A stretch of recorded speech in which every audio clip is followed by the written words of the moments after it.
So we're gonna do some healing inside with these cones. I wanna make sure that Cole can pay attention to me in the midst of very little distractions, but then what we'll do is we'll replace these cones with a little bit something more exciting that he might actually wanna try to interact with. So, but before every session and before I ever let him out of any kennel or outside, we are gonna start implementing a down calm. So obviously he has a lot of energy. Nope.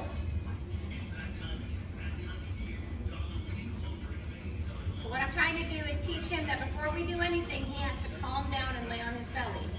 Because he's so high energetic, we want to try to get him in the right mind frame before we do our sessions. Nope. And I'm using leash pressure. All I'm doing is stepping on this leash so that if he stands up, he's going to feel pressure on his neck, and he's going to realize really quickly that as soon as he lays down, that pressure goes away. And you see all that happening right there, and I did not say a word to him. He figured that out on his own based on the leash pressure. If we could all stop talking to our dogs so much, they would be so much more understanding of what we want. So a lot of times we try to have a conversation with our dogs because they're being too excited or they're not doing what we want. If we can break that down to the very basics, they're going to be a better dog for it because they're going to understand what we want from them. Also, we want to create a lifestyle for Cole that is based on calm stuff, right? So I would suggest if you want him to be calm in your house, then he doesn't ever get to play ball or run around and chase you in the house. It's kind of like when you learn, I don't know if you've ever gone to church, but when I was little, we went to church. We knew how we acted in our house was different than how we acted in church because we were never allowed to jump up on the pews and scream and talk loud in a church or a library, right?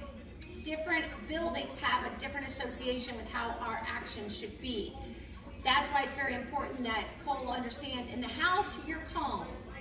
Outside, you can play and have fun and all that stuff, but on a leash, in the house, in the car, we're going to expect a certain decorum from him. Now, we have to practice that, but we don't want to confuse him because he is easily riled up. Yes. You're also going to see when I do reinforce him verbally, it's not, it's very good boy, good.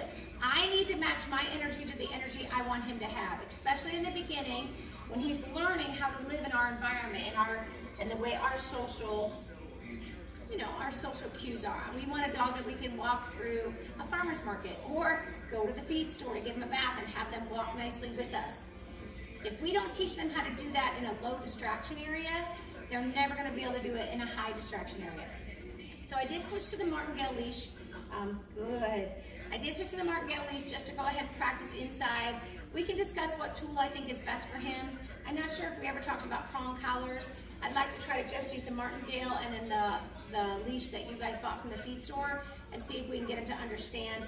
It doesn't matter what tool you use in the beginning when you're making sure that he understands how to heel, which is to walk next to your left leg, no matter what's happening. The most important part is reinforcing him in the right place. So anytime I give him a treat, it's going to be right here by my left leg. It's not going to be in front. It's not going to be too far behind. It'll be right here next to my leg.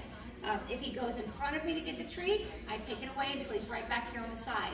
When we're first training a behavior, there's lots of reinforcement, lots and lots of times, heavy, heavy, heavy pay.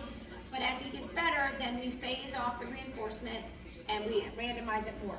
But at first, you got to build up the positive association with it, or why would he want to do it? Good. So I took my foot off the leash. I'm going to say, first of all, I'm going to slide my hand on the leash. I'm going to say heel. Now, I want you to see how close my hand is to his neck. So when you look right here, there's not much space between his neck and where my hand is on the leash. That's why I have a knot here. That tells me when I'm walking, I'm not going to let my hand slip up the leash. So this is what happens, right? Now look what happens when I do that. He has a lot more ability to move around. But if I have my hand where the knot is, when he tries to go, I just add a little bit of pressure and see, now he's kind of wants to stay next to me because that's the most comfortable spot. Also, this martingale, we're going to move it up real high so it doesn't affect his breathing. It's just going to be up by his jawbones. All right, sweetie. I've got some high value treats, putting all the leash in my left hand. We're going to go around these cones and see how it goes. Good.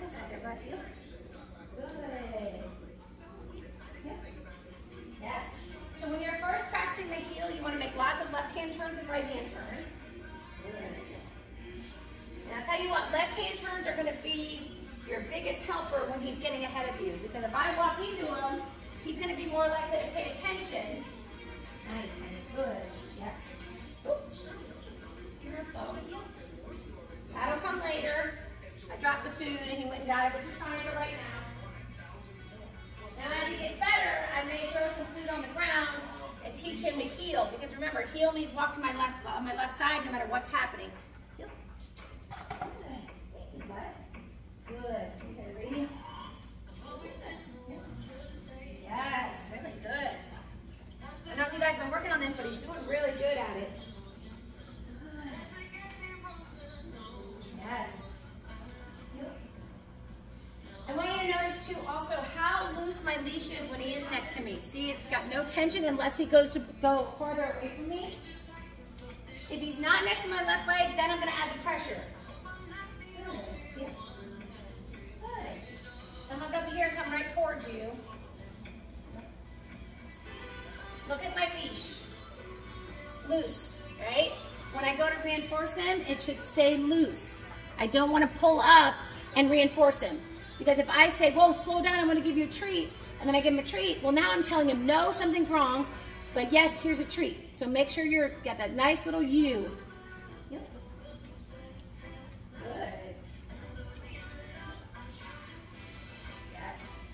Nice U in your leash. Unless he gets too far ahead or far out, then you pull him back in.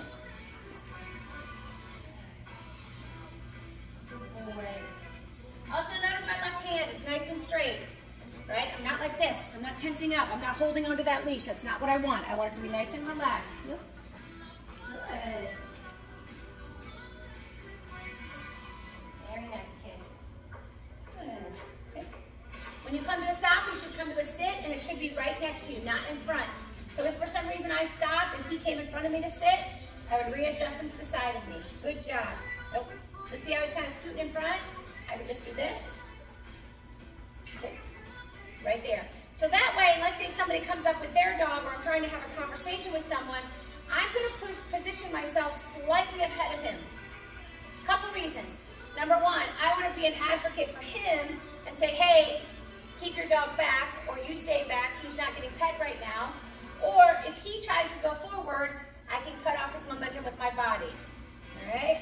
So always position yourself for now with him slightly behind so that you can just break his eye contact, stop anybody who's approaching. Oh, sit. Good. So you are just more in control of the situation. Good. Down. Nope. See how he scooches forward on the down? I'm also going to work on that too, just so you know. Sit. Down. Yes. When you're practicing down, good boy. Yes. You can, so say I'm like this. Everything's here. Grab the loop, drop the middle part of your leash down there, and I can step on it. I am not holding it down tight. There is just as much looseness in that as when I'm walking, but it's also short enough that if he stands up, he's gonna feel that leash pressure and hopefully he can fix himself. I'm gonna try to come a little closer. Good, heel. Sit. Sit.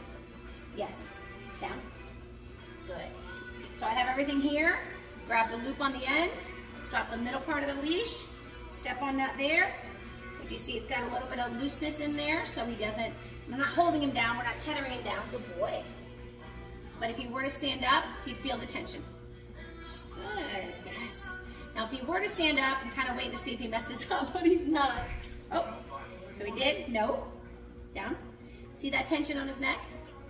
And he's gonna learn, when I lay down, it goes away.